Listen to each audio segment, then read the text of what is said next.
இந்த நாளில் இப்படி ஆவியானவருடைய கிருபையினால் ஒழுங்கு செய்யப்பட்ட ஒரு கூட்டம் என்று தான் நான் இந்த மாலை கூடுகையை சொல்ல முடியும். ஏனென்று சொன்னால் திடீரென்று ஆவியானவர் நம்மளுடைய மனதில் ஏவி அவர் மூலமாய் சொல்லி நான் பிரதர் பிரகாஷ்க்கு ஒரு ஃபோனில் சொன்னேன். அவ்வளோதான். பாஸ்டர் கிட்ட கூட நான் பேசவே இல்லை இந்த நிமிஷம் வரைக்கும். உண்மையாக தேவன் உங்களை இத்தனை பேரையும் அழைத்து வந்து நீங்கள் ஒரு தேவையோடு கூட இந்த இடத்துல நீங்கள் வந்திருக்கிறீங்க. உபவாசத்தோடு ஜெபிக்க கர்த்தர் சொன்னது கடந்த 3 நாட்கள் உபவாசத்தில் இருக்கும் பொழுதும் தெளிவாக இங்கே வந்து இருக்கிற அத்தனை பேருடைய வாழ்க்கையிலும் ஒரு விடுதலை தேவன் கண்டிப்பாக இன்றைக்கு அனுமதிக்க போகிறார். இது தேவன் இதை செய்வார். இது அவருடைய வாக்குத்தத்தம். ஆகையால் இது ஏதோ ஒரு ப்ரோக்ராம் ஒன்றும் அல்ல. நம்ம எல்லாரும் தெய்வ பாதத்திலிருந்து அவரிடமிருந்து பெற்றுக்கொள்ள வந்திருக்கிறோம். காரணம், கர்த்தருடைய ஒரு வாக்குத்தத்தம் என்பது ஒன்று உண்டு. அது சும்மா பிரசங்கம் பண்றதுக்கோ பேசிட்டு போறதுக்கோ கேட்கறதுக்கு அழகா இருக்கிறதுக்கோ கொடுக்கப்பட்டது அல்ல. அது நம்ம இங்க இருக்கிற அத்தனை பேருடைய வாழ்க்கையிலும் அது உங்களுடைய பாக்கியமாக இருக்கணும் என்பது தேவனுடைய சித்தம் அது. ஆனால் அந்த தேவ சித்தம் நிறைவேறாதபடி அநேக தடைகள் நம்ம வாழ்க்கையில் உண்டு. இன்னைக்கு ஒருவேளை இங்க வந்திருக்கிற நிறைய பேர் நீங்க எல்லாமே பிரகாஷ் கன்வே பண்ணியிருப்பார். நம்மளுடைய குழந்தைகளினுடைய பற்றி அவங்களை நினைத்து வர தலைமுறைகளை குறித்த ஒரு பெரிய பாரத்தோடு தான் இன்னைக்கு நிறைய பேர் இங்க நம்ம அமர்ந்து இருக்கிறோம். நம்மளை விட பாரத்தோட வெளியில நிறைய பேர் இருக்கிறாங்க.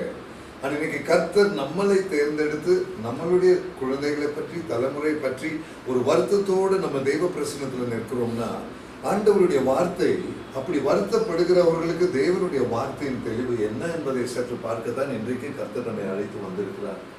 கர்த்தரை தேடுகிறவர்களுக்கு ஒரு நன்மையும் குறைவில்லை. இதெல்லாம் நம்ம கேட்டு இருக்கிறோம். ஆனால் உண்மையாக நம்மளுடைய வாழ்க்கையை நம்ம திரும்பி பார்த்தா கண்டிப்பா எல்லா நன்மையும் நிறைந்தவர்களா நம்ம இங்கே இல்லை. அதுதான் அது அதனுடைய பேசிக் ட்ரூத். நம்ம உண்மையை மறைக்க கூடாது. இருக்கிற உண்மை என் வாழ்க்கையில அந்த ஆண்டவருடைய வார்த்தை சொல்லுகிற அந்த உண்மையான இன்பம் கிடையாது. உண்மையான அந்த அந்த அந்த என்ன சொல்றது, அந்த சமாதானம் கிடையாது, சந்தோஷம் கிடையாது. எங்கேயோ ஒரு குறைவோடு தான் நம்ம எல்லாருமே இருக்கிறோம். ஒருவேளை வேதாந்தத்தில் ஒரு வசனம் பண்ணிக்கலாமா பாஸ்டர்? ஏசாயாவின் புஸ்தகம் 61வது அதிகாரம் கொஞ்சம் எடுப்பீங்களா? ஏசாயா 61வது அதிகாரம் எடுத்தீங்கன்னா அதனுடைய 9வது வசனம் படிச்சீங்கன்னா நம்ம குழந்தைகள் எப்படி இருக்கணும்னு அங்க சொல்லப்பட்டிருக்கு. இதை படிக்கும்போது நம்ம வாழ்க்கைக்கு இதுக்கு சம்பந்தமே இருக்காது. கவலைப்படாதீங்க. அந்த வசனத்தை நம்ம படிப்போம். போது 61:9வது வசனம். எஸ். அவர்கள் சந்ததியானது ஜாதிகளின் நடுவிலும் அவர்கள் சந்தானமானது ஜனங்களின் நடுவிலும் அறியப்பட்டிருக்கும். அவர்களை பார்க்கிற யாவரும் அவர்கள் கர்த்தரால் ஆசீர்வாதம் பெற்ற சந்ததி என்று அறிந்து கொள்ளுவார்கள். இந்த வசனம் படிச்சு பார்க்கும்போது ஏன்டா என் வாழ்க்கையில இப்படி இல்லையேன்னு நம்ம நேச்சுரல் நமக்கு வருது. என் வாழ்க்கையில இப்படி இல்லையே, ஏன் சந்ததி கர்த்தரால் அறியப்பட்டு கர்த்தரால் ஆசீர்வதிக்கப்பட்டு அவங்க பார்க்கிறவர்கள் இதோ கர்த்தரால் ஆசீர்வதிக்கப்பட்ட சந்ததின்னு சொல்லணும்னு ரொம்ப ஆசையா இருக்கு. எல்லாரும் தாய் தகப்பன்மாருடைய இருதயத்தில் இதுதான் நிரம்பி இருக்கு. இன்னைக்கு நம்ம எல்லாருமே அந்த ஒரு விருப்பம் தான். அப்படின்னா ஏசாயா 61:9 ஒரு வார்த்தை வேதாகமத்துல கொடுத்து சும்மா வேடிக்கைக்கு அதை காமிச்சு நம்ம வாழ்க்கையை ஓட விடுற ஆண்டவரா? இன்னைக்கு மாலையில் இல்லவே இல்லை. தெளிவாக இப்ப படிச்ச இந்த வசனம் இது உங்களுக்கு சொந்தமானது. தெளிவாக தேவ கிருபையினால நான் சொல்றேன். இந்த வார்த்தை இங்க அமர்ந்திருக்கிற ஒவ்வொருவருடைய தாய் தகப்பனுடைய வாழ்க்கையில் உங்க குழந்தைகள் கர்த்தரால் அறியப்பட்டவர்கள் என்று இந்த சமுதாயம் சொல்லும். அவர்கள் தேவனால் ஆசீர்வதிக்கப்பட்டவர்கள் என்று சமுதாயம் சொல்லும். ஹல்லேலூயா. இதை பெற்றுக்கொள்வதற்கான வழியை தான் நம்ம உணர்ந்து கொள்ள வேண்டும். இன்னைக்கு நம்ம குழந்தைங்களை கூப்பிட்டு அட்வைஸ் பண்ண கேட்கறதுக்கெல்லாம் டைம் இல்லைங்க. அவங்களுக்கெல்லாம் நம்மளை விட மேல போயிட்டாங்க அவங்க எல்லாம். ஆனால் தாய் தகப்பனுக்கு ஒரு லிமிட் இருக்கு. இன்னைக்கு இருக்கிற சொசைட்டியில் ஒரு லிமிட் இருக்கு. நிறைய காரியங்கள் இன்னைக்கு நடந்து கொண்டு இருக்கிறதை பார்க்கும் பொழுது உண்மையான தெய்வீக ஐஸ்வர்யம் பெற்ற குழந்தைகளுடைய தாய் தகப்பன் என்று சொல்லக்கூடியவர்கள் ரொம்ப ரேரா தான் நம்மளால பார்க்க முடியும். ஒரு பாஸ்டரா இருந்தா கூட கவலை, என் குழந்தை சரியில்லையே. ஒரு ஊழியக்காரன் இருந்தா கூட ஊழியக்காரனுடைய குழந்தைங்க தான் இன்னைக்கு சரியில்லை. மெயினா எல்லா இடத்துலையும் இன்னைக்கு அதை தான் நம்ம ரொம்ப கவனமா இருக்கணும். பெரிய ஸ்டேஜ்ல பிரசங்கம் எல்லாம் பண்ணிடலாம். ஆனா நம்ம குடும்பம் நம்ம குழந்தையே சரியில்லை, நான் உள்ள அழுதுட்டு ஊருக்கு பிரசங்கம் பண்ணி அர்த்தம் இல்லை. இன்னைக்கு ஆண்டவர் அந்த உண்மைக்குள் நம்மை வழி நடத்தத்தான் இன்றைக்கு இந்த ஒரு கூட்டத்தை தேவன் ஒழுங்கு பண்ணி தந்திருக்கிறார். ஹல்லேலூயா. இந்த ஆசீர்வாதம் நமக்கு ஒவ்வொருத்தருக்கும் சேரணும். இது உங்க வாழ்க்கையில் இது இருக்கணும். வெளியில இருந்து பார்க்கும்போது எல்லாம் நல்லா இருக்குன்னு சொல்லியும் எல்லாம் நல்லா இல்லை. நம்ம வாழ்க்கையை திரும்பி உள்ள நம்ம பார்க்கும் பொழுதும் எல்லாம் நல்லா இல்லை. அந்த நல்லா இல்லைங்கிற நிலைமைக்குள்ள நம்ம மாட்டிட்டு இருக்கிறதுக்கு ஏன் ஆண்டவரே என் வாழ்க்கையில ஏன் இதுல இருந்து ஒரு விடுதலை தரமாட்டீங்களேங்கிற ஜெபத்துல நம்ம ஒவ்வொருத்தரும் இன்னைக்கு வந்திருக்கிறோம். அதுக்கான காரணம் என்னன்னா ஆண்டவர் விளக்குகிற ஒரு பெரிய காரியம்.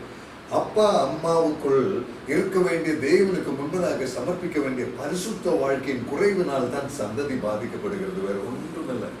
நம்மளுடைய வாழ்க்கையில் இருக்கிற பாவம், நம்மளுடைய வாழ்க்கையில் இருக்கிற தேவனுக்கு முன்பதாக இல்லாத தெளிவு.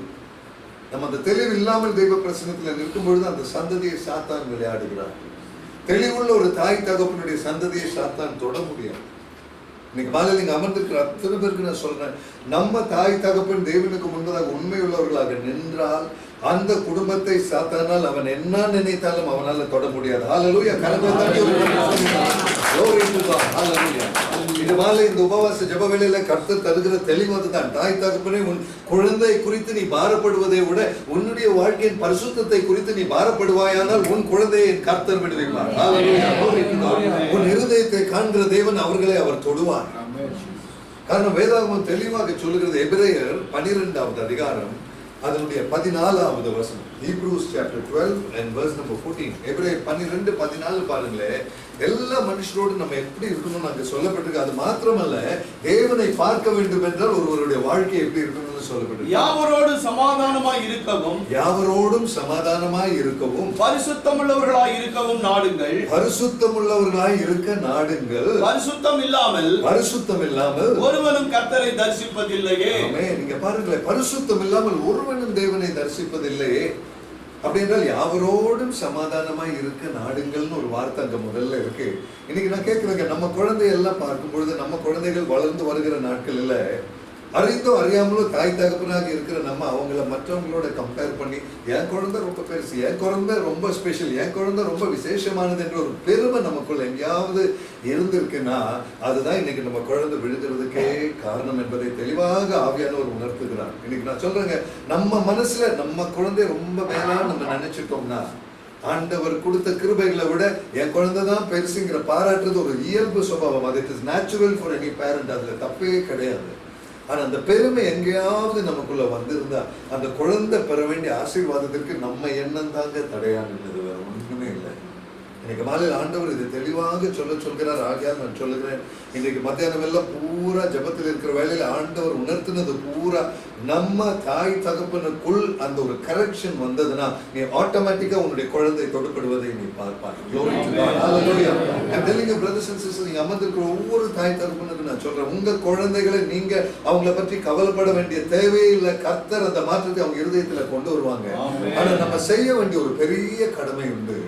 அதுதான் யோபு தன்னுடைய வாழ்க்கையில் தன்னுடைய குழந்தைகளுக்கு செய்தது. யோபு புஸ்தகம் 1 அதிகாரம் எடுக்கிறீங்களா? ஃபர்ஸ்ட் சாப்டர் கொஞ்சம் எடுக்கல. அந்த மனுஷன் தன்னுடைய குழந்தைகளை எப்படி தேவனுக்கு முன்பதாக நிறுத்தினார் பாருங்களேன். யோபு புஸ்தகம் 1 அதிகாரம் 4வது வசனத்திலிருந்து 4, 5, 6 வரைக்கும் கொஞ்சம் படிக்கணும். 4ல இருந்து கொஞ்சம். அவன் குமாரர் அவனவன் தன் நாளிலே தன் வீட்டிலே விருந்து செய்து தங்கள் 3 சகோதரியையும் தங்களோடு கூட போஜனம் பண்ணும்படி அழைப்பார்கள். இங்க பாருங்களேன், ரொம்ப நல்ல குடும்பம் ஆண்டவர் ஐஸ்வர்யமா வச்சாங்க. ஒவ்வொரு மகனும் தங்க வீட்டுல பார்ட்டி வச்சு சகோதரிகளை கூப்பிட்டு அவங்க எல்லாம் டின்னர் கெட் டுகெதர்னு சொல்லி நடத்திட்டு இருந்தாங்க. இதை நடத்திட்டு இருக்கிறவங்களை பத்தி அடுத்த வசனம் படிங்க பாஸ்டர். விருந்து செய்கிற அவரவருடைய நாள் முறை முடிகிற பொழுது யோபு ஒருவேளை என் குமாரர் பாவம் செய்து தேவனை தங்கள் இருதயத்தில் தூஷித்திருப்பார்கள் என்று சொல்லி அவர்களை அழைத்து அனுப்பி பரிசுத்தப்படுத்தி அதிகாலமே எழுந்து அவர்கள் எல்லோருடைய லக்கத்தின்படியையும் சர்வாங்க தகன பலிகளை செலுத்துவான். இந்த பிரகாரமாக யோபு அந்நாட்களில் எல்லாம் செய்து வருவான். பாத்தீங்களா, ஒரு தகப்பன் செய்கிற வேலை பாத்தீங்களா? குழந்தைங்க பெரிய பணம், நல்ல வீடு கட்டி நல்லா இருக்கிறாங்க, அவங்க சகோதரிகளுக்குள்ள என்ஜாய் பண்றாங்க, பார்ட்டி அப்படின்னா குடிப்பாங்க, சாப்பிடுவாங்க. ஆனா யோபுனுடைய மனசு பாத்தீங்களா, அந்த தேவனுக்கு முன்பதாக இவன் ஏதாச்சும் கர்த்தரை தூஷிச்சிருவானுங்கிற ஒரு பயம் அந்த மனுஷனுக்குள்ள, அந்த அப்பா அவன் இருதயத்துல அவங்களை கூப்பிட்டு அழைத்து வர சொல்லி அவர்களை சுத்திகரித்து, தட் மீன்ஸ் அவங்கள இவரால் எதுவும் சுத்திகரிக்க முடியாது. ஆனா அவங்களுக்காக அவர் ஜெபிக்கிறார். கர்த்தருடைய பிரசன்னத்துல போய் அந்த குழந்தைகளுக்காக பலிகளை இடுகிறார். இன்னைக்கு மாலையில இங்க இருக்கிற தாய் தகப்பனை பார்த்து நான் தேவ பிரசன்னத்தை தாழ்மையோடு நான் கேட்கிறேங்க. நம்ம குழந்தைக்காக ஒரு பிரச்சனை வரும்போது நம்ம ஜெபிக்கிறோம். அந்த குழந்தை நல்லா இருக்கும்போது ஆண்டவரே அவன் தவறா போயிடக்கூடாதுங்கிறதுக்காக உபவாசம் பண்ணி ஜெபித்த நாட்கள் எத்தனை நம்ம செய்திருப்போம். இந்த மாலை வேலையில உண்மையாக ஆண்டவர் கேட்கிறார். அந்த குழந்தை என் குழந்தைக்கு நல்ல வேலை கிடைச்சிருச்சு, ப்ரொமோஷன் கிடைச்சிருச்சு, நல்ல சம்பளம் வாங்குறாங்க போது கேக்கு கட் பண்ணி செலிப்ரேட் பண்ணி எல்லாருக்கும் அனுப்புறோமா, இல்ல உட்கார்ந்து உபவாசத்தோட தெய்வ பிரசன்னத்தில் அந்த குழந்தை தவறா போயிடக்கூடாது ஆண்டவரேன்னு அவர் பாதத்துல வந்து நின்றவங்களா நம்ம இருக்கிறோமா? நமக்கெல்லாம் செலிப்ரேஷன் மூடு தான் ஜாஸ்திங்க. சாட்சி சொல்லுவோம், சர்ச்சில் கூட போய் என் குழந்தை கர்த்தர் ஆசீர்வாதம் பெரிய அட்வர்டைஸ்மெண்ட் பண்றோம். வீட்டில் கூட ஜெபத்தில் கூட ரொம்ப ஆண்டவரே உனக்கு நன்றின்னு சொல்லுவோம். ஃபோனில் வாட்ஸ்அப் மெசேஜில் my son got this, my daughter got திஸ்னு பேசுறதுல நமக்கு எந்த ஒரு நிமிஷம் கூட நம்ம அதில் மிஸ் பண்ண மாட்டோம். எல்லாருக்கும் எல்லா கான்டாக்டுக்கும் நம்ம அனுப்பி கொடுப்போம். என் குழந்தை ஆண்டவர் இப்படி பண்ணிட்டார் அப்படி பண்ணிட்டார். அந்த குழந்தைகளுக்காக முழங்கால் படிட்டு உன்னுடைய பெட்ரூமில் உட்கார்ந்து அழுது, ஆண்டவரே வெளியில ஆசீர்வதிக்கப்பட்டவன் நான் நிற்கிறான், உள்ள தகப்பனாகி நான் அவன் பாவத்தில் விழுந்துடக்கூடாது என்பதற்காக அழுக உங்களுடைய பாதத்தில் வந்திருக்கிறேன்னு இந்த யோபுவை போல செய்யக்கூடிய நம்மளுடைய மனசாட்சி எங்க போனது என்று ஆவியானவர் கேட்கிறோம். அருமையான தெய்வ ஜனமே, இதுதாங்க உண்மை. நம்ம ஜெபிக்கல, பிரச்சனை வந்ததுக்கு அப்புறம் ஜெபிக்கிறதுக்கு நம்ம ஓடுறோம். இன்னைக்கு மாலையில ஆண்டவர் தெளிவாக சொல்கிறார், உன் சந்ததி நன்றாக இருக்க வேண்டும் என்றால் யோபு செய்ததை போல அவர்களுக்காக 24 மணி நேரமும் ஜெபிக்கிற ஒரு சுபாவம் ஒரு தாய் தகப்பனுக்குள் இருக்கும் என்றால் அந்த சந்ததி வழி தவறி போகாது என்பது தேவ நிச்சயம். Hallelujah. Glory to God. Receive that blessing in the name of Jesus. இன்னைக்கு மாலையில இங்க அமர்ந்திருக்கிற உங்களுக்கு நான் சொல்றேன், உங்க குழந்தைய குறித்து ஏதாவது கவலையோடு நீங்க இருக்கிறீங்கன்னா, அவங்க ஃபியூச்சர், அவங்க எதிர்காலம், அவங்க என்ன ஏது, அவங்க ஃப்ரெண்ட்ஷிப், அவங்க சொசைட்டி, இதை பத்தி ஒரு ஆங்ஸைட்டி உங்களுக்குள்ள இருக்குன்னா, நீ செய்ய வேண்டியது ஒன்னே ஒண்ணு, முழங்கால் படிட்டு தேவ பிரசன்னத்தில் வந்து அந்த குழந்தையை சுத்திகரிங்க ஆண்டவரை சொல்லி கர்த்தருடைய கருத்தில் அர்ப்பணித்து ஜெபிக்க நம்மளால முடியுமா தெய்வ ஜனமே? Glory to God. அது ஒரு தாய் தகப்பனுடைய இருதயத்திலிருந்து அந்த அர்ப்பணிப்பு வரும் பொழுது அந்த குழந்தையை தொடுகிற ஒரு தெய்வ பிரசன்னம் உண்டு. Your child will be a different child. Your child will be touched by God and controlled and kept in protection by God. This is grace. இதுதாங்க தேவ கிருபை. ஏன்னா இன்னைக்கு சொல்றேன், பிரதர் பிரகாஷ்க்கும் பாஸ்கெல்லாம் என் குடும்பம் நல்லா தெரியும். 2 பசங்க, 2 பேருமே இப்ப வேலை செஞ்சுட்டு இருக்கிறாங்க. நிறைய பேர் கேட்பாங்க, எப்படி பிரதர் சாஜி நீங்க ஊரெல்லாம் சுத்துறீங்க, உங்க பசங்களை எப்படி இப்படி இதுல கண்ட்ரோல்ல வச்சிருக்கிறீங்க? ஒரு கண்ட்ரோலும் இல்லைங்க. அவங்களை கண்ட்ரோல் பண்ண முடியாதுன்னு எனக்கு தெரியும். எதுவும் நம்ம போய் அட்வைஸ் பண்ணி அப்படி இப்படின்னு சொல்லாதீங்க. நம்ம போய் சொன்ன ஐ எம் an adult நான் திருப்பி சொல்லிடுவோம். இன்னைக்கு என்ன கேட்கிற தெய்வ ஜனமே, அந்த அடல்ட்டை உட்கார வைக்கிறதுக்கு ஒரே சீக்கிரட்டுங்க, அப்பாவாகிய நீ முழங்கால் படிட்டு தெய்வ பிரசனத்தில் அவர்களை அர்ப்பணித்து ஜெபிப்பாங்க. எனக்கு உண்மையா நான் சொல்ல, என் மனைவியும் வரல, குழந்தைகளும் வரல, அதனால நான் இன்னும் ஓப்பனா நான் சொல்ல முடியும். எந்த ஊர்ல போனாலும் நடு ராத்திரியில் அந்த ஹோட்டல் ரூம்ல தங்கி இருக்கும்பொழுது முழங்கால் படிட்டு 2 குழந்தைகளுமே ஆண்டவருடைய கண்ட்ரோல்ல அர்ப்பணித்து ஜெபிச்சதற்கு பின்புதான் அடுத்த வேலை. அவங்க எந்த காலேஜ் போறாங்க, வேலைக்கு போறாங்க, என்ன செய்யறாங்க, எந்த மாதிரி ஃப்ரெண்ட்ஸ் என்ன பண்றாங்க எனக்கு புரியல. பட் கர்த்தருடைய கிருபையில் அவங்க நிக்கணும்னா அதுதான் அங்க தெய்வீக ஐஸ்வர்யம். இன்னைக்கு மாலையில நான் சொல்றேங்க, சாட்சியா கர்த்தர் அதை என்னுடைய குடும்பத்திலிருந்து சொல்றதுக்கு தேவன் அந்த வாய்ப்பை தரும் பொழுது, அருமையான தெய்வ ஜனமே, இது ஏதோ பேசுறவருக்கு மாத்திரம் இருக்கிறதல்ல, இது உங்களுக்கும் இருக்கிற அதே பாக்கியம். Receive it in Jesus' name. This is your gift in the name of Jesus. இந்த கர்த்தர் உங்களுக்கு ஒவ்வொருத்தருக்கும் தந்திருக்கிற பாக்கியம். உன் குழந்தை வழி தவறி போக முடியாது. உன் குழந்தை 4 பேரால் அறியப்படுவான், இந்த கர்த்தருக்கு பயப்படுகிற குழந்தை என்று. இந்த ஆசீர்வாதம், இந்த ஐஸ்வர்யம் உங்களுக்கு சேர்ந்தது. கரங்களை உயர்த்தி அதற்கு ஒரு நன்றி சொல்லுங்கள். Receive that promise in Jesus' name. Hallelujah. This is powerful. I'm telling you today. இப்படிப்பட்ட ஜெபிக்கிற தாய் தகப்பனுடைய குழந்தை, அவருடைய எதிர்காலம் என்றைக்குமே வீணாய் போகாது. அவர்களை நினைத்து நீ கண்ணீர் விட வேண்டிய நாள் வராது. And this is the promise of God. இல்லன்னு இந்த வார்த்தை உண்மை இல்லைங்க. இன்னைக்கு தெளிவாக ஆண்டவருடைய வார்த்தையின் அடிப்படையில் நம்மளுடைய குடும்பங்கள் நிற்க வேண்டும் என்பதுதான் உண்மை. இன்னைக்கு நமக்குள்ள எத்தனை பேர் பாருங்க, யோபு அவர்களை கூப்பிட்டு பரிசுத்தப்படுத்தி, பாஸ்டர் அந்த கொஞ்சம் அந்த வசனம் கொஞ்சம் படிக்க, சாங்டிஃபிகேஷன். விருந்து செய்கிற அவருடைய நாள் முறை முடிகிற பொழுது யோபு ஒருவேளை என் குமாரர் பாவம் செய்து தேவனை தங்கள் இருதயத்தில் தூஷித்திருப்பார்கள் என்று சொல்லி அவர்களை அழைத்து அனுப்பி பரிசுத்தப்படுத்தி. போதும் பாஸ்டர், பாருங்களேன், யோபு யாரும் போய் யோபுக்கு உன் பையன் தப்பா பண்ணிட்டான்னு சொல்லலைங்க. பண்ணி இருப்பார்களோ என்று இருதயத்தில் அவரே எண்ணி.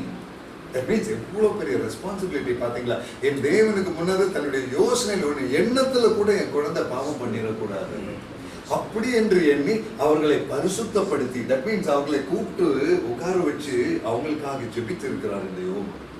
என்னை கேட்கிற அருமையான தெய்வ ஜனமே, நம்ம வாழ்க்கையில ஏங்க இந்த பழக்கம் இல்லை? இதுதான் இன்னைக்கு மாலையில் ஆவியானவர் உணர்த்துகிறது. வெளியில இருக்கிற சமுதாயம் எப்படியோ இருக்கட்டும்ங்க, அந்த சமுதாயத்துக்குள்ள நம்ம குழந்தை கலந்து கொள்ளும் பொழுது அவன் பரிசுத்தத்தோடு நடந்து கொள்ள தேவ பிரசன்னத்தில் அவர்களை சமர்ப்பிக்கிற விதத்துல தாங்க அந்த ப்ரொடெக்ஷன் அங்க இருக்கு. இன்னைக்கு மாலையில தெளிவா நான் சொல்றேன், கர்த்தர் தந்த குழந்தையை கர்த்தருடைய கரங்களில் பிரதிஷ்டிப்பது ஒவ்வொரு தாய் தாப்புடைய வேலை, ஒவ்வொரு நாளும் அது நம்மளுடைய வேலை.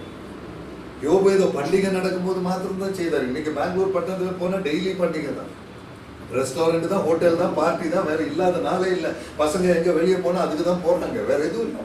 இன்னைக்கு என்னை கேட்கிற அருமையான சகோதர சகோதரிமாரை, ஒவ்வொரு நாளும் கர்த்தருடைய பாதத்தில் அந்த குழந்தைகளை சமர்ப்பித்து அப்பாவாக அம்மாவாக நம்ம செய்ய வேண்டிய, என் பையன் என் பொண்ணு ஒரு தப்பு செஞ்சிருந்தா ஆண்டவரே அவங்களுக்காக மன்னிப்பீங்களான்னு நான் கேட்கிறேன். ஆண்டவரே, my dear brothers and sisters, அந்த ஒரு தாழ்மையோடு தெய்வ பிரசன்னத்துல வந்து, ஆண்டவர் பிரசன்னத்துல வந்து அறிவில்லாம அந்த குழந்தை செஞ்சிருந்தா கூட நீங்க மன்னிங்கப்பான்னு கேட்கிற ஒரு அப்பாவின் அம்மாவின் இருதயத்திற்கு இறங்குகிற ஒரு தெய்வ வல்லமை உண்டு. ஹல்லேலூயா.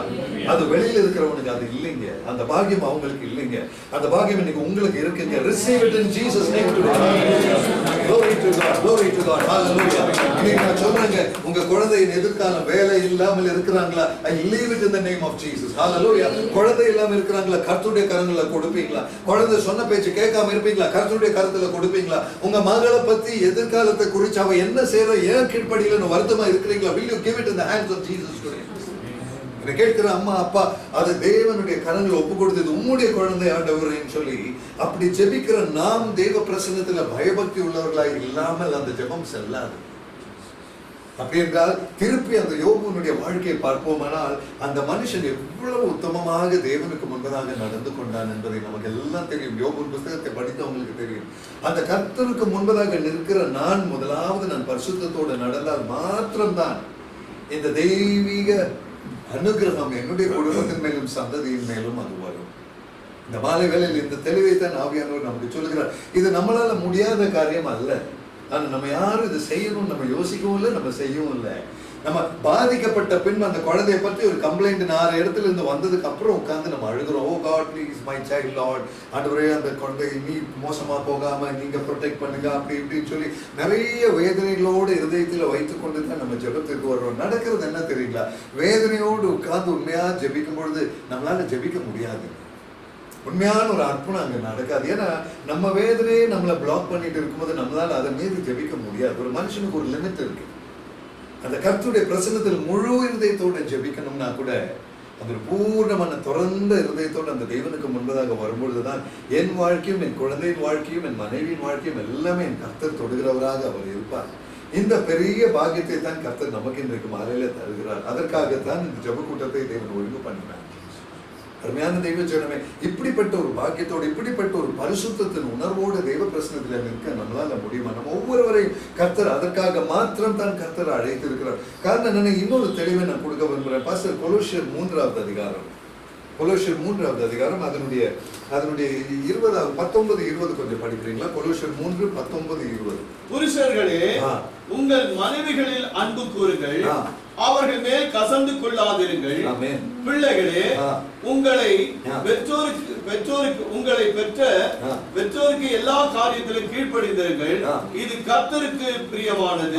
பாருங்க, கர்த்தருக்கு பிரியமானது என்ன? அந்த குழந்தை பெற்றோருக்கு கீழ்ப்படிந்து இருக்கணும்.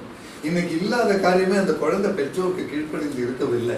ஆனா அதுக்கு முன்னால வசனம் பாத்தீங்களா, புருஷர்களே உங்கள் மனைவிமாரை நீங்க எப்படி பாத்துக்கணும்? அன்போடு பாஸ்டர் அதை படிங்க. இன்னைக்கு அதே இல்லை, பின்ன குழந்தைய குறை சொல்றோம்.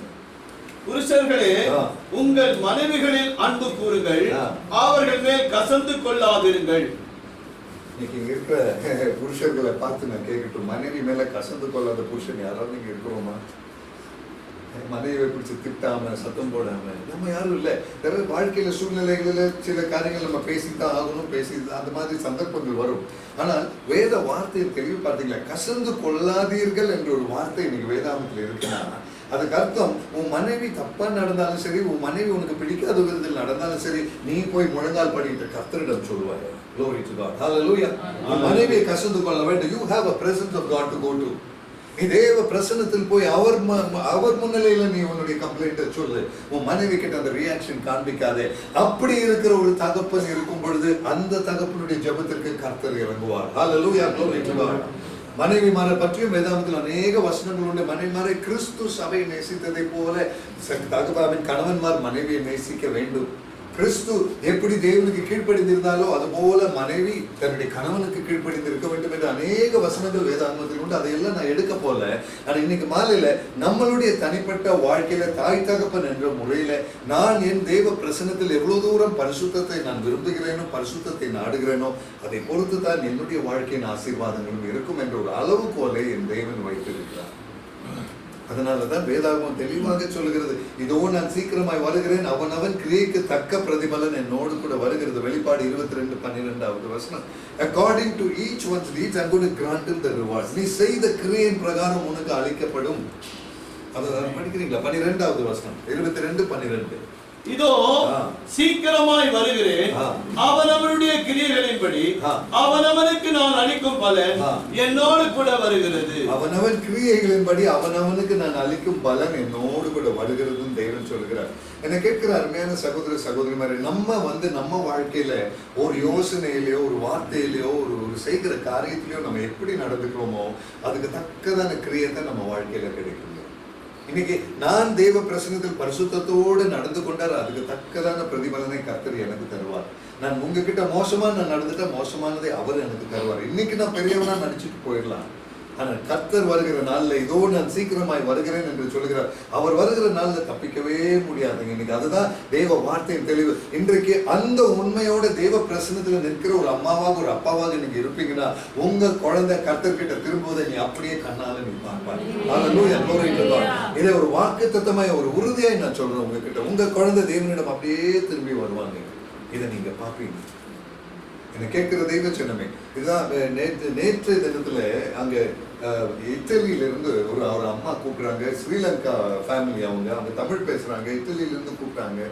பிரதர், உங்க நம்பர் கிடைச்சது, எனக்கு ஒரு காரியத்துக்காக ஜெபிக்கணும். நான் இத்தாலியில வேலை செய்யறேன், என் மகள் ஸ்ரீலங்கால இருக்கிறா, மகள் தப்பான வழியில போறான்னு நான் கேள்விப்பட்டேன் பிரதர். கூப்பிட்டு கேட்கவும் முடியல, வீட்டுல சொல்லவும் முடியல, என்ன பண்றதுன்னு தெரியல பிரதர்ன்னு சொன்னாங்க. நேற்றுக்கு காலையில நினைக்கிறேன் ஒரு 10 மணி இருக்கும் இந்தியன் டைம். அவங்க என்ன கூப்பிடும்போது அந்த சகோதரர் நான் சொன்ன, சிஸ்டர் நீங்க எங்க இருக்கிறீங்களோ அங்க முழங்கால் படிடுவீங்களா? நீங்க இருக்கிற வீட்டுல இங்க நான் முழங்கால் படிடுறேன். Let us pray. உங்க குழந்தை யாருன்னு எனக்கு தெரியாது, ஆனா கர்த்தருக்கு தெரியும். நம்ம ஜெபிக்கலாம்னு சொல்லி ஜெபிச்சோம். இன்னைக்கு காலையில அந்த அம்மா கூப்பிட்டாங்க, அந்த மகள் கூப்பிட்டாங்களா, கூப்பிட்டு அந்த அம்மா கிட்ட, அம்மா நான் இப்படி செஞ்சுட்டேன், நான் மன்னிச்சிருங்க, எனக்கு என்னமோ தெரியல, நேற்று நைட்டு என்னால தூங்க முடியலம்மா, நான் மன்னிப்பு கேட்கறதுக்காக கூப்பிட்டேன், இன்னைக்கு நான் கர்த்தருக்காக நான் ஒப்பு கொடுக்க ரெடின்னு சொல்லி அந்த குழந்தையை கனெக்ட் பண்ணி இன்னைக்கு அந்த குழந்தைக்காக ஜெபிச்சுட்டு தான்.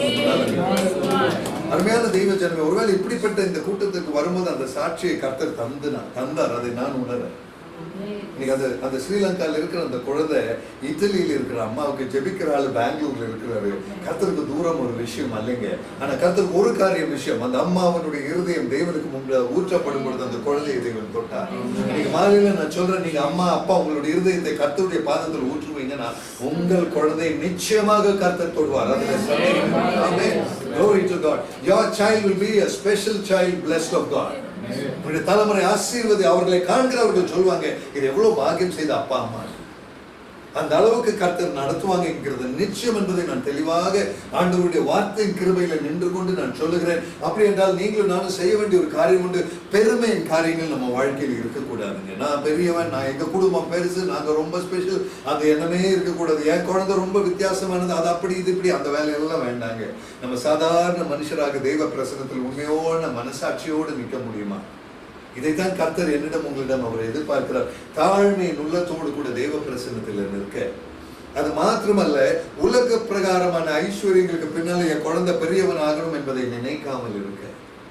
காரணம் என்னன்னா, உலகத்தின் காரியங்களை நேசிக்கிற தாய்த்தை, என் பையன் சம்பாதிக்கணும், என் பையன் பெரிய வீடு கட்டணும், என் பையன் வெளிநாட்டுக்கு போகணும், என் பொண்ணு அப்படி பண்ணணும், இப்படி பண்ணணும், பெரிய வீட்டுல கட்டி கொடுக்கணும், இதெல்லாம் நல்லதுதாங்க. இது எல்லா தாய் தகப்பனுக்கு இருக்கிற எதிர்பார்ப்பு தான். ஆனா அதே லட்சியமாக வைத்துக் கொண்டு வாழ்ந்தால் எந்த பிரயோஜனமும் இல்லை. ஐஸ்வர்யத்தை தருகிறது தேவன், உயர்த்துகிறது தேவன், ஆசீர்வாதங்களை தருகிறது தேவன், நல்ல கனெக்ஷன்ஸ் தருகிறது தேவன், வேற யாரும் அல்ல. தாய் தகப்பன் நம்மை தாழ்த்தி தெய்வ பிரசன்னத்தில் நின்று கொண்டு, ஆண்டவரே இந்த ஐஸ்வர்யத்துக்காக, இந்த உலகத்தின் காரியங்களுக்கு அல்ல, உம்முடைய பரிசுத்தத்திற்காக இந்த குழந்தைகளின் மேல் அந்த பரிசுத்தத்தை கிடைக்கும்படி இந்த யோபுவை போல அவர்களுடைய பரிசுத்தத்திற்காக ஜெபிக்கிறேன் என்று சொல்லும் பொழுது கர்த்தர் அதன் மேல் இறங்குகிற தேவனாக இருக்கிறார். ஹல்லேலூயா. நம்மளுடைய ஜெப விண்ணப்பம் எல்லாம் என்ன? எத்தனை பேர் நம்ம ஜெபிக்கிறோம் நம்ம குழந்தைகளின் பரிசுத்தத்திற்காக? யாருமே இல்லை. குழந்தை நல்லா இருக்கணும்னு நம்ம எல்லாம் ஜெபிக்கிறோம், குழந்தை தப்பு செய்யக்கூடாதுன்னு ஜெபிக்கிறோம், குழந்தை பரிசுத்தமா இருக்கணுமேனு ஜெபித்த யாராவது நம்ம இருக்கிறோமா? அப்படி தப்பெல்லாம் நம்ம செய்ய மாட்டோம். அதனாலதான் ஆவியானவர் உணர்த்துகிறார், அந்த பரிசுத்தமாய் நடந்து கொள்ள வேண்டியதை வாஞ்சிக்கிறது தாங்க உண்மையான தெய்வ பிரசனத்தில் ஏறெடுக்க வேண்டிய ஜெபம். இன்றைக்கு இதை கர்த்தர் என்னிடத்தில் உங்களிடத்தில் அவர் எதிர்பார்க்கிறார். அந்த பரிசுத்தத்தில் வாழாத ஒருவன் தேவனுடைய குழந்தை அல்ல. ஆகையால் தான் யோபு கூட தன் குழந்தைகளை பரிசுத்தப்படுத்தினான் தேவ பிரசனத்தில். ஆண்டவரே மன்னிங்கன்னு ஜெபித்தது அல்லாமல் அவர்களை கூப்பிட்டு உட்கார வச்சு அவங்களுக்காக அந்த அப்பா ஜெபிச்சிருப்பார். அவங்க வீட்டுல நீ எல்லாம் வந்துட்டா இப்ப வந்து உட்காரு, ஒரு ஜெபத்துக்காக உட்காருன்னு சொல்லி உட்கார வச்சு ஜெபித்திருப்பார். அந்த குழந்தை அந்த ஜெபத்துல பங்கு பெறதோ இல்லையோ, கண்ணு மூடுதோ இல்லையோ நமக்கு தெரியாது. ஆனால் அப்பாவின் ஜெபத்துக்கு இறங்குகிற ஒரு தெய்வ பிரசன்னம் உண்டு. இன்னைக்கு நான் சொல்றேங்க, அப்பா அம்மா நீங்க ஜெபித்தீங்கன்னா கர்த்தருடைய சாநித்தியம் அந்த குழந்தை மேல இறங்கும். அவன் எவ்வளவு மோசமான ஃப்ரெண்ட்ஷிப் குள்ள இருந்தால் அதிலிருந்து தேவன் அவனை விடுவிப்பார். அவனுடைய எதிர்காலத்தை கர்த்தர் ஆசீர்வதிப்பார். அவனை போல் ஐஸ்வர்யமாய் நிக்கிற ஒரு குழந்தை வேற நீங்க பக்கத்துல கூட நீங்க பார்க்க முடியாது. அந்த அளவுக்கு இந்த உலகமே பார்க்கிற அளவுக்கு கர்த்தர் அவர்களை ஆசீர்வதிப்பார். And this is the promise of God. என் வாழ்க்கையில நான் பார்க்கிறேன், ஆனா உங்க வாழ்க்கையில அதை கண்டிப்பாக கர்த்தர் தருவார் என்ற நிச்சயத்தோடு தான் இன்றைக்கு மாலையில உங்க முன்னால நான் நிற்கிறேன். Glory to God. Hallelujah. ஒவ்வொரு குழந்தையும் ஆசீர்வதிக்கப்படும் போது தாய் தகப்பன் எவ்வளவு சந்தோஷப்படுவோம். அதே ஒரே நிமிஷம் தேவ பிரசனத்துல நம்ம கொஞ்சம் திரும்பி பார்ப்போமா, நீங்களும் நானும் தேவனுடைய குழந்தைகள், அவர் தான் அப்பா. அந்த அப்பாவுக்கு முன்னால நம்ம சரியா இருக்கிறோமா? முதல்ல நம்ம குழந்தைய பத்தி நம்ம என்ன வருத்திட்டு இருக்கிறோமோ அதே வருத்தம் இன்னைக்கு அப்பாவின் இருதயத்துல நம்மை குறித்து இருக்கு. And this is what the Lord wants us to know. அந்த அப்பா என்ன பத்தி வருத்தப்படுறாரு, இங்க இருக்கிற நம்மளை பத்தி வருத்தப்படுறாரு. என் மகள் சரியா நடந்துக்கலையே, பரிசுத்தமா வாழலையேன்னு சொல்லி அவர் இருதயத்துக்கு ஒரு வேதனை கொடுத்து என் குழந்தை நல்லா இருக்கணும்னு நான் மட்டும் நினைக்கிறது சரியா இருக்குமா? இன்னைக்கு மாலையில என்ன கேட்கிற தெய்வஜனம், நான் சொல்றது உங்களுக்கு புரியுதுன்னு நான் நினைக்கிறேன். நம்ம அப்பாவின் இருதயத்தை வேதனைப்படுத்தாதவர்களாக, அவர் எதிர்பார்க்கிற விதத்தில் வாழ்கிற ஒருவராக நம்ம இருப்போமா? முதல்ல அந்த பரிசுத்தத்தோடு நீ ஒரு ஜெபத்தை ஏறெடுக்கும்போது அதை கர்த்தர் கவனிப்பார், கர்த்தர் அதற்கு இறங்குவார். இன்னைக்கு நம்மளுடைய வாழ்க்கையில தேவன் எதிர்பார்ப்பது அசுத்தம் அல்ல, பரிசுத்தம். அதுதான் நாங்க பாண்டிச்சேரி போகும்போது இந்த வார்த்தையை தான் தேவன் தந்தார். 1 தெசலோனியர் 4வது அதிகாரத்தினுடைய 7வது 8வது வசனம். 1 தெசலோனியர் 4 அதனுடைய 7, 8 வசனங்கள், அருமையான 2 வசனங்கள் வேதாகமத்துல. தயவு செய்து ஒவ்வொருவரும் இதை கொஞ்சம் பர்சனலாக நீங்கள் இதை எடுக்கும்படி நான் கேட்டுக்கொள்கிறேன்.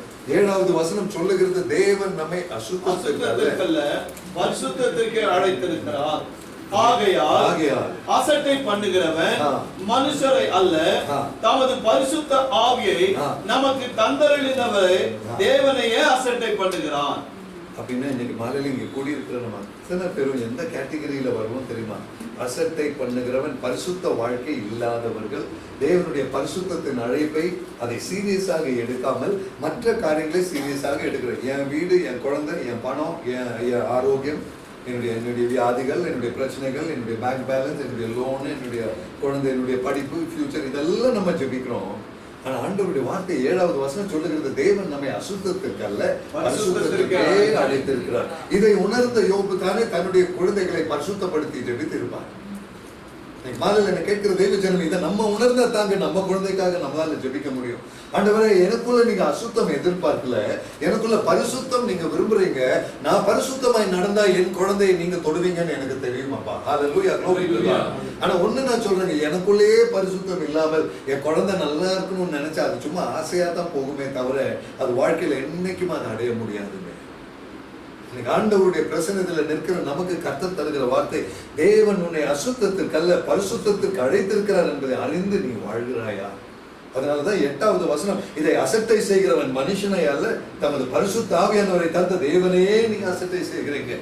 But dear brothers and sisters, உன் வாழ்க்கையில் ஒரு சின்ன அசுத்தம் இருந்தால், நீ ஒரு சின்ன பொய் சொன்னா போதும், நீ ஒருத்தரை ஏமாத்தினா போதும், நீ ஒருத்தரை திட்டி தகாத வார்த்தைகள் பேசுகிறவனாக இருந்தால் போதும், அசுத்தமான எண்ணங்கள் உள்ளவனாக இருந்தால் போதும், முன் சந்ததி ஆசீர்வதிக்கப்பட முடியாது. இன்னைக்கு மாலையில திட்டவும் தெளிவுமா நான் சொல்றேன், உன்னுடைய குழந்தை ஆசீர்வதிக்கப்படணுமா? அந்த வாக்குத்தத்தம் இருக்கு, கண்டிப்பா அதுக்கா தருவார். ஆனால் அந்த ஆசீர்வாதத்தை பெற்றுக்கொள்கிற அளவுக்கு உன்னுடைய வாழ்க்கைக்குள் கர்த்தருடைய பரிசுத்தத்தை முன்கணனை கொடுத்து நீ வாழ்கிறாயா? அந்த ஹோலினஸ்க்காக நீ வாஞ்சிக்கிறாயா? அந்த பரிசுத்தத்திற்காக உன்னுடைய வாழ்க்கையில் நேரம் இருக்கா? அதற்காக ஜெபிக்கிறாயா? கர்த்தருடைய பிரசன்னத்தில் வந்து உன்னை சுத்திகரிக்கும்படி உன்னை அர்ப்பணிக்கிறாயா?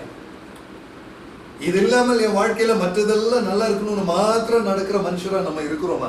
அப்படின்னா வெளியில இருக்கிறவனுக்கு நமக்கு என்னங்க வித்தியாசம்? அவன் ஏதோ கல்லையோ மண்ணையோ கும்பிடுறான், நம்ம வந்து இயேசுன்னு ஒரு தெய்வத்தை கும்பிடுறோம். வேற எந்த வித்தியாசமும் இல்லைங்க. அதனாலதான் சாதாரண இருக்கிற நம்மளுடைய வாழ்க்கையில வித்தியாசங்களை நம்ம காண்பதில்லை. ஆனால் வேதத்துல ஒரு வசனம் இருக்கு, கர்த்தருக்கு பயப்படுகிறவனுடைய வாழ்க்கையில பெரிய வித்தியாசம் இருக்கு. அது என்னன்னு தெரியுங்களா? பிரசங்கியின் புஸ்தகம் 2வது அதிகாரம் 26வது வசனம். பிரசங்கி 2 அதனுடைய கடைசி வசனம், அது 26. Ecclesiastes chapter 2 verse 6. அத படிச்சிருங்க பாஸ்டர். பிரசங்கி 2வது அதிகாரம் 26வது வசனம். தேவன் தமது பார்வைக்கு நல்லவனாய் இருக்கிறவனுக்கு, பாருங்களேன், இங்க ஒரு கண்டிஷன் இருக்கு. தேவனுடைய பார்வைக்கு நல்லவனாய் இருக்கிறவனுக்கு மாத்திரம் ஞானத்தையும் அறிவையும் இன்பத்தையும் அளிக்கிறார். பாவம் செய்கிறவனுக்கோ தமது பார்வைக்கு நல்லவனாய் இருக்கிறவன் வசமாய் வைத்துவிட்டு போகும் பொருட்டு சேர்த்து குவித்து வைக்கும் தொல்லையை அவர் நியமித்திருக்கிறார். இதுவும் மாயையே, மனதுக்கு சஞ்சலமே. அந்த வசனம் பார்த்தீங்களா? தேவனுக்கு பயப்படுகிறவனுக்கு மாத்திரம் ஞானத்தையும் அறிவையும் இன்பத்தையும் தருகிறார். அப்படின்னா இந்த 3 காரியம் ஒரு மனுஷனுடைய வாழ்க்கையில ஒண்ணு நினைச்சு பாருங்களேன். ஞானம் இருக்கு, அறிவு இருக்கு, இன்பம் இருக்கு. இன்னைக்கு மாலையில நான் கேட்கிறேன், இங்க கூடி இருக்கிற நம்ம எத்தனை பேர் சொல்ல முடியும் கர்த்தருடைய எல்லா ஞானமும் எனக்கு இருக்குன்னு நம்மளால சொல்ல முடியல. அறிவோட ஆண்டவருடைய வார்த்தையை எல்லாம் அறிவோட வாழ்றேன்னு சொல்ல முடியல. பூர்ண இன்பத்தோட சந்தோஷமா இருக்கிறேன்னு சொல்ல முடியல. ஆனா பாட்டு பாடுவோம், பர்மான்ஸோட பார்த்து குதூகலம் கொண்டாட்டமே இயேசுவின் சன்னிதானத்தில், அதெல்லாம் நம்ம எல்லாம் பாடாத யாரும் இங்க இல்லைன்னு எனக்கு தெரியும். ஆனா உண்மையான சந்தோஷம் நமக்கு இல்லை. கர்த்தருடைய பார்வைக்கு நல்லவனா இருக்கிறவனுக்கு அவர் கொடுக்கிறது ஞானம், அறிவு, இன்பம். இது 3 நம்ம வாழ்க்கையில ஏன் இல்லைன்னா, அவர் பார்வைக்கு நான் உண்மையாக நல்லவனாக இல்லை என்பதன் பதிலை நம்ம மனசாட்சியில நம்ம எப்போ ஒத்துக்கொள்கிறோமோ அன்னைக்குதான் தேவனுக்கு முன்பதாக நம்ம உண்மை உள்ளவர்களாக முடியும். அருமையான தெய்வ ஜனம், பாவிக்கோ தமது பார்வைக்கு நல்லவனாய் இருக்கிறவன் வசம் கொடுக்கும்படி குவித்து வைக்கும் தொல்லையை தேவன் கொடுத்திருக்கிறார். அப்படின்னா லோன் எடுத்து கட்ட முடியாம பிபி ஏறி ஹாஸ்பிட்டல் அட்மிட் ஆகி இப்ப எல்லாம் சொத்தெல்லாம் வித்து பேங்க் லோன் அடைச்சு அவன் என்னத்தையோ கட்டுவான். அது அப்படியே கர்த்தர் எடுத்து அவருக்கு பயப்படுறவன் கையில நீ வச்சுக்கோப்பா, யூ என்ஜாய்ன்னு சொல்லி கர்த்தர் தம்முடைய குழந்தை கையில கொடுப்பார். இதுதான் கிறிஸ்தவ வாழ்க்கை. இன்னைக்கு உண்மையா நான் சொல்றேன், ஆனா நம்ம எல்லாம் எங்க இருக்கிறோம்னா ஆப்போசிட் சைட்ல இருக்கிறோம். 2வது கேட்டகரியில நம்ம இருக்கிறோம். ஐயோ என் வாழ்க்கையில் இது முடியலையே, அது முடியலையே, அது நடக்கலையே, இது சரியாகலையே, நான் எதிர்பார்த்தது வரலையே, போகலையே, எப்படியாவது நம்ம கொஞ்சம் சம்பாதிச்சு எப்படியாவது அட்ஜஸ்ட் பண்ணி போகணும்னு சொல்லி அந்த குவித்து வைக்கும் தொல்லையை எடுத்துட்டு ஓடிட்டு இருக்கிறோம். நம்ம இப்படி வாழ அழைக்கப்பட்டவர்கள் அல்ல நாம் என்பதுதான் ஆண்டவருடைய வார்த்தையின் தெளிவு.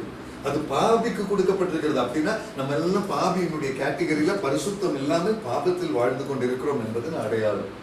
ஆனா தேவன் பார்வைக்கு நல்லவனா இருக்கிறவனுக்கோ அவர் ஞானத்தையும் அறிவையும் இன்பத்தையும் அவர் தருவார். இன்னைக்கு மாலையில என்னை கேட்கிற தெய்வ ஜனமே, கர்த்தருடைய பார்வையில் தெளிவாய் இருக்கிற ஒருவனுடைய வாழ்க்கை அது ஆசீர்வதிக்கப்பட்ட வாழ்க்கையாக இருக்கும். தொந்தரவுகள் இருக்கு, தொல்லைகள் இருக்கு, வேதனைகள் இருக்கு, கண்ணீர் இருக்கு, பிரச்சனை இருக்கு, அது இல்லாத வாழ்க்கையே இல்லை. அதன் மத்தியில் கர்த்தர் உன்னை நடத்துவார். உங்க வாழ்க்கையில் ஒரு பிரச்சனை இருக்கா, அதன் மத்தியில் கர்த்தர் உன்னை நடத்துவார். அந்த பிரச்சனை உன்னை பாதிக்காது.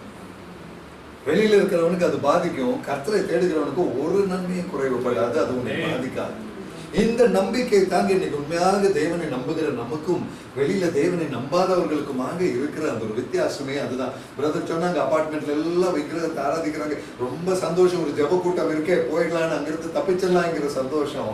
இன்னைக்கு நம்ம வாழ்க்கையில அதே சந்தோஷம் தேவ பிரசன்னத்தில் பரிசுத்தத்தோடு அமர்ந்திருக்க எனக்கு ஒரு விடுதலை தந்தீங்களா ஆண்டவரே. இந்த உலகத்தின் காரியங்களுக்கு சம்பந்தப்படாமல் உம்மோடு சம்பந்தப்பட்டு நிற்க எங்க வாழ்க்கையில் அந்த பாக்கியத்தை தாங்க ஆண்டவரே. உம்முடைய பார்வையில் நல்லவனாய் நடந்து கொள்ள கிருபை தாங்க ஆண்டவரே. யோபு கவனமா இருந்தது அதுதாங்க. தான் நல்லவனா இருக்கிறானே, என் குழந்தை ஒருவேளை தப்பு பண்ணிடுவாங்களோ, அவங்க குழந்தைங்க தானே, அவங்க இன்னைக்கு யங்கர் ஜெனரேஷன், அவங்க தப்பு பண்ணுவாங்க. அவன் தப்பு பண்றதுக்கு கூட ஒரு அப்பா மன்னிப்பு கேட்கிறவனா இருக்கணும். என் பையன் வெளியில போய் ஃப்ரெண்ட்ஸ் கூட சுத்தி தப்பு பண்ணுனா அதுக்கு மன்னிப்பு கேட்கிற ஒரு அப்பா இருக்கணுங்க தேவ பிரசன்னத்துல. ஹல்லேலூயா, glory to God. அதுக்கு மன்னிப்பு கேட்கிற ஒரு அம்மா இருந்தா அடுத்த தடவை அதுக்கு போகும்போது கர்த்தர் அவனை தடை செய்வார், விடமாட்டார். glory to God. Amen. This is the power of the Holy Spirit. இதுதான் ஆவியானவருடைய வல்லமை, இதுதான் தேவ கிருபை. ஆமென். தாய் தகப்பனுடைய உண்மை தான் உன் தலைமுறையின் ஆசீர்வாதமாக இருக்கும். இந்த மாதிரி இங்க கூடி இருக்கிறது குழந்தைகள் அல்ல, தாய் தகப்பன்மா. இந்த தாய் தகப்பனுக்கு ஆண்டவர் தருகிற வார்த்தை, உங்க வாழ்க்கையில நீங்க ஒரு விசை தேவனிடம் திரும்பி உண்மையாக அந்த பரிசுத்தத்தோடு நின்று பாருங்களேன், உன் குழந்தையின் வாழ்க்கை மாறுவதை நீ தானாக நீ காண்பாய். ஹல்லேலூயா. இதை ஒரு ப்ராமிஸாக சொல்லும்படி கர்த்தர் இன்றைக்கு என்னை சொல்லி அந்த வார்த்தை தந்துதான் என்னை அனுப்பி இருக்கிறார். உன் குழந்தையின் வாழ்க்கை மாறும். நீ எதை குறித்து கவலைப்படுகிறாயோ, அருமையான தாயே தகப்பனே, என்ன பாரத்தோடு இன்னைக்கு உங்க இருதயத்தில் உட்கார்ந்து இருக்கிறீங்களோ அதை நன்றாக கர்த்தர் எல்லாவற்றையும் அறிகிறார். And God will release that burden from your life. ஆமென். ஹல்லேலூயா. எந்த குழந்தை உனக்கு இன்னைக்கு வேதனை இருக்கோ அதே குழந்தை உனக்கு சாட்சியா கர்த்தர் நிறுத்துவார். Glory to God. I'm telling you today, அந்த ஒரு வித்தியாசத்தை வாழ்க்கையில பெற விரும்புறீங்கன்னா இன்னைக்கு மாலையில் இந்த ஆண்டவருடைய வார்த்தை உண்மையா கொஞ்சம் ஏற்றுக்கொள்வீங்களா? தேவன் நம்மை அசுத்தத்திற்கு அல்ல பரிசுத்தத்திற்கு மாத்திரம் தான் அழைத்திருக்கிறார். Glory to God. Hallelujah. இது கடைசி காலத்தில் வாழ்ந்து கொண்டிருக்கிறோம். இந்த தலைமுறை சரியல்லன்னு நமக்கு தெரியும். ஆனா சரியல்லாத ஒரு தலைமுறைக்காக உட்கார்ந்து ஜெபிக்க நம்மளுடைய வாழ்க்கையில் இடம் உண்டா? நம்மளுடைய வாழ்க்கையில் ஒரு பரிசுத்தம் உண்டா?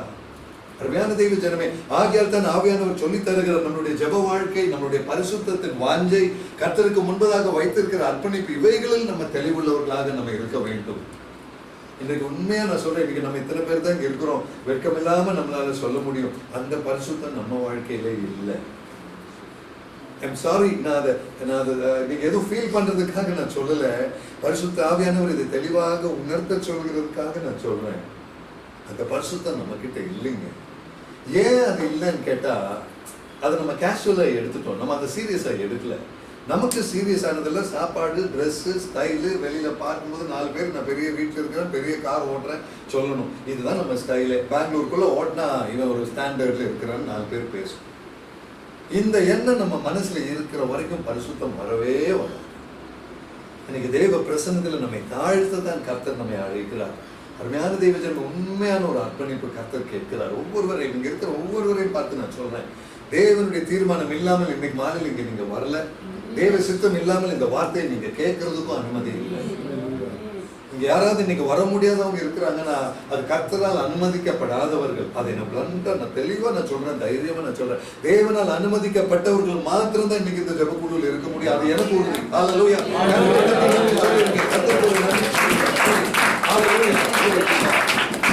இது பெரிய பாக்கியம். இது கர்த்தர் உங்களுக்கு நம்மை அழைத்து இப்படி ஒரு கூட்டத்தை தேவன் ஒழுங்கு செய்வது பெரிய பாக்கியம். காரணம் என்ன சொல்லுங்க, ஏன் நான் பிரதர் பிரகாஷ் கிட்ட எப்போ ஒரு வாரம் இருக்குமா பிரதர், போன வாரம் நான் சொன்னேன், பிரதர் இப்படி ஒரு கூட்டத்தை ஆண்டவர் சொல்லுறார், just arrange a meeting like this, especially for those who are worried about the future of children. அதற்காக அரேஞ்ச் பண்ணுங்கன்னு சொல்லும்போது ஆவியானவர் தெளிவாக என்னோடு பேசினார். ஒரு கூட்டத்தை ஆண்டவர் இந்த பெங்களூர் சிட்டியில எழுப்ப போகிறார். அந்த கூட்டம் தான் நீங்க. Are you ready?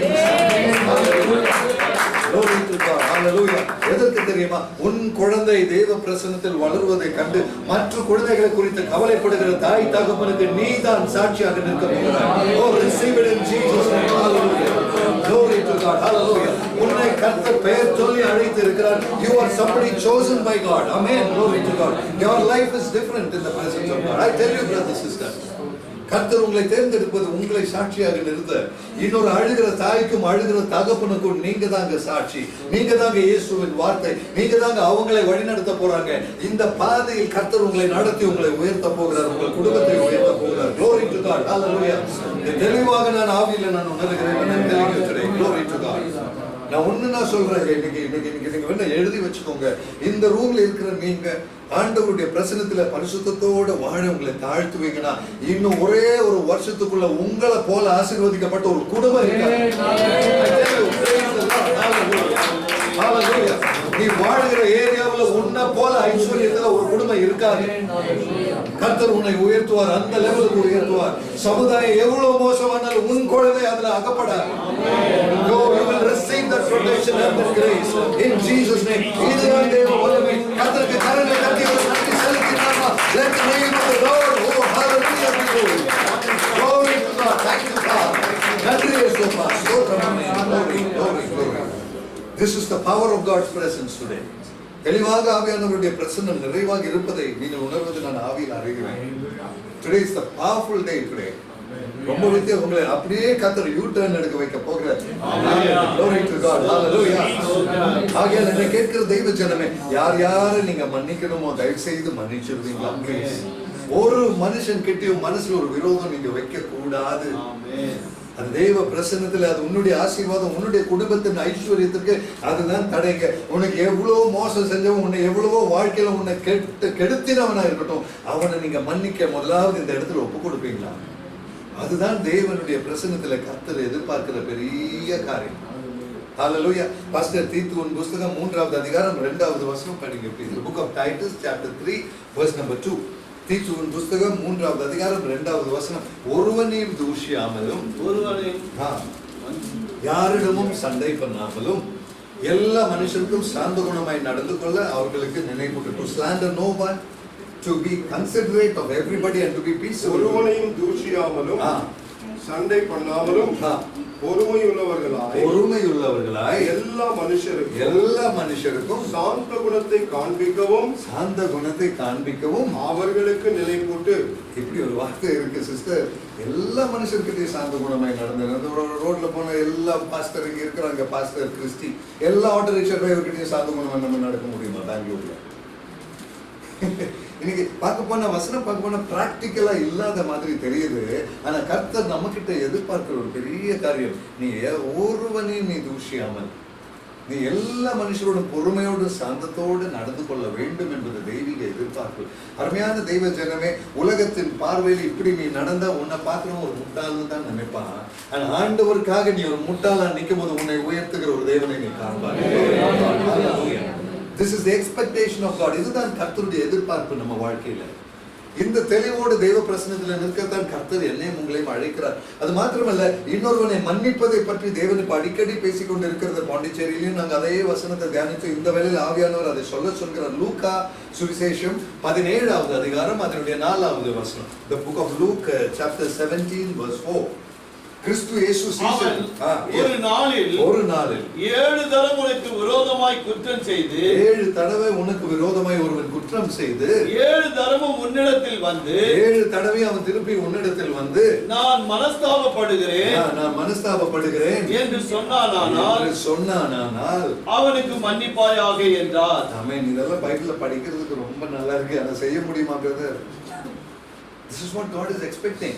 பாருங்களேன், அவர் சீஷரை பார்த்து சொல்கிற, ஒரு மனுஷன் வந்து 7 தடவை உனக்கு விரோதமா பேசி 7 தடவை வந்து ஐம் சாரின்னு சொல்லிட்டு போனா, அவனை திட்டாம, அவனை ஒரு ஃபூல்னு சொல்லாம அவனுக்கு நீ மன்னிப்பாயாக. அப்படின்னா உனக்குள்ள சுயநலம் என்கிறதே 0வா இருக்கணும். நீ அப்படின்னு எத்தனை தடவை அவன் வந்தாலும் அவனை மன்னிக்கணும். இன்னைக்கு மாலையில் அருமையான தெய்வ ஜனமே, நான் உங்களுக்கு சொல்றேங்க, இதை மட்டும் வாழ்க்கையில பின்பற்றி பாருங்க, கர்த்தர் உங்களை உயர்த்துவார்.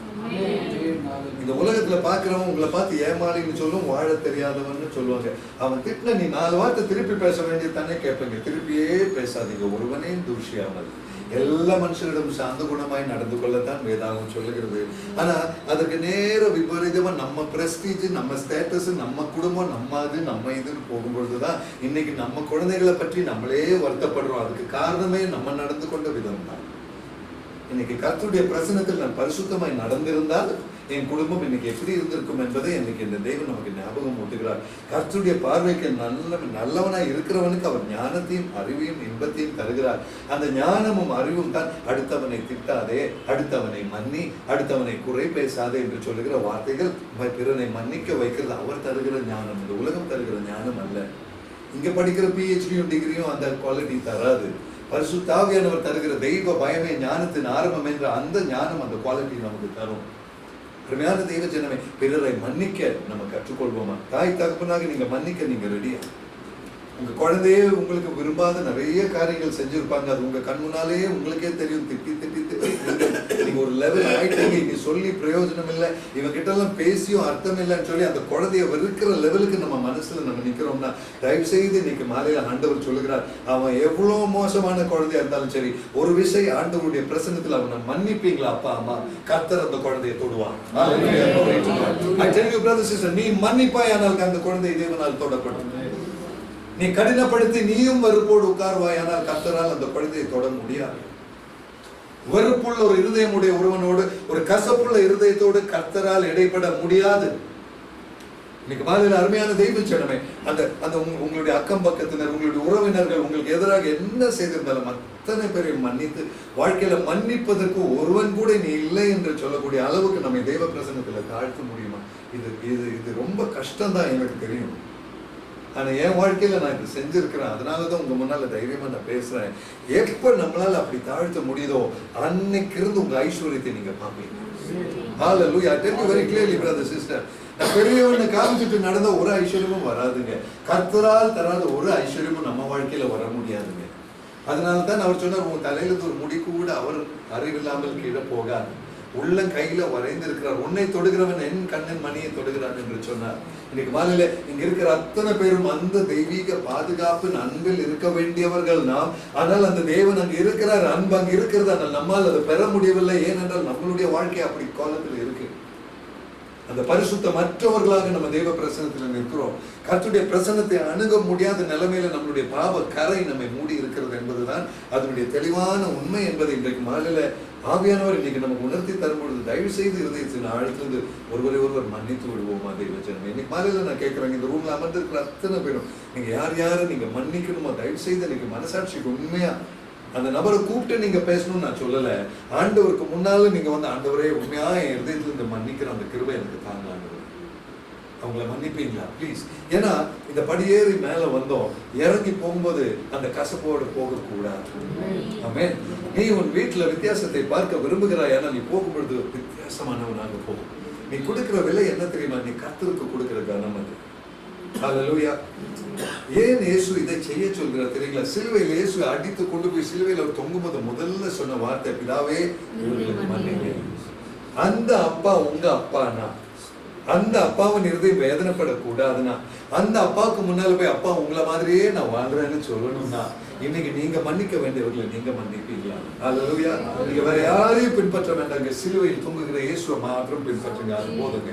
அவர் பிறரை மன்னிக்க அவர் தயாராக இருந்தார். பிதாவே தெரியாம பண்ணிட்டாங்க, மன்னிச்சிருங்க. நான் அடி வாங்கினேன், எனக்கு தான் ரத்தம் சிந்தது, அந்த கம்ப்ளைண்ட் எல்லாம் அவர் சொல்லல, மன்னிச்சிருங்கன்னு சொன்னார். இன்னைக்கு அதே வண்ணமாய் அப்பாவை பார்த்து, ஆண்டவரே எனக்கு கெடுதி செஞ்ச எல்லாரையும் நான் மன்னிக்கிறேன், நீங்களும் அவங்கள மன்னிச்சிருவீங்களா? இந்த மன்னிப்பு பெற்ற பின்பு நீ தேவ பிரசன்னத்துல வந்து உண்மையானவனாக நீ ஜெபித்துப்பா, கர்த்தர் உன் ஜெபத்திற்கு பதிலை கண்டிப்பாக தருவார். 110%. I'm telling you that. ஏன்னா யோபுவின் புஸ்தகத்துல ஒரு வசனம் இருக்கிறது பாஸ்டர், அந்த குற்றமற்றிராதவன் 22:30. யோபு 22:30. அங்க பாருங்களேன், மற்றவர்களை கர்த்தர் விடுவிக்கணும், நம்ம குழந்தையை கர்த்தர் விடுவிக்கணும்னா கூட நம்ம கை சுத்தமா இருக்கணும்னு அந்த வசனம் சொல்லுது. யோபு 20 கூட தப்புவிப்பார், உம்முடைய கைகளின் சுத்தத்தின் நிமித்தம் அவனை அவன் தப்பி போவான் என்றார். உன் குழந்தை கையில எவ்வளவு குற்றம் இருந்தாலும் பரவாயில்லைங்க தாய் தகப்பனே, அவனையும் கூட கர்த்தர் விடுவிப்பார். எப்பொழுது தெரியுமா? உன் கை சுத்தமாக இருக்கும் பொழுது அவன் தப்பி போவான். உன் குழந்தைக்கு கர்த்தர் விடுதல் தருவார். ஹல்லேலூயா. கரங்களை உயர்த்தி ஒரு நன்றி சொல்லிடலாம். கேட்கிற தெய்வ ஜனமே, முதலாவது தேவனுக்கு முன்பதாக நம்மை பரிசுத்தமாய் நடத்தி கொள்ள நம்ம கொஞ்சம் ஜாக்கிரதையாக இருப்போமானால் அந்த குழந்தையை கர்த்தர் விடுவிப்பார். யோபு பரிசுத்தமாய் நடந்தார். அவன் கூப்பிட்டு பரிசுத்தப்படுத்தும்படி தன் குழந்தைகளுக்கு ஜெபிக்கும் பொழுது கர்த்தர் அவர்களை பரிசுத்தப்படுத்துகிறார்கள். நீங்களும் நானும் அதே போல உங்க குழந்தையை கூப்பிட்டு நீ ஜெபிக்கும் பொழுது கர்த்தர் பரிசுத்தப்படுத்துவார். ஒரு விஷயம் நான் சொல்றேன், என் வீட்டுல நான் செய்யற காரியம், அந்த குழந்தையை கூப்பிட்டு இப்படி உட்கார வச்சு வா உனக்காக ஜெபிக்கிறேன்னு சொன்னா சில குழந்தைங்க வரமாட்டாங்க. அப்படிப்பட்ட குழந்தைங்க பெட்ல படுத்துட்டு இருக்கும்போது பக்கத்துல போய் கையை வச்சு தூங்குற குழந்தை மேல நீ ஜெபிச்சால் கர்த்தர் இறங்குவார். நடு ராத்திரியில் அந்த குழந்தை தூங்கிட்டு இருக்கும்போது ஜஸ்ட் அவனை அறியாம தொட்டு நீ உண்மையா ஜெபிப்பியா, உன் கை சுத்தமா இருந்தா கர்த்தர் அவனை விடுவிப்பார்.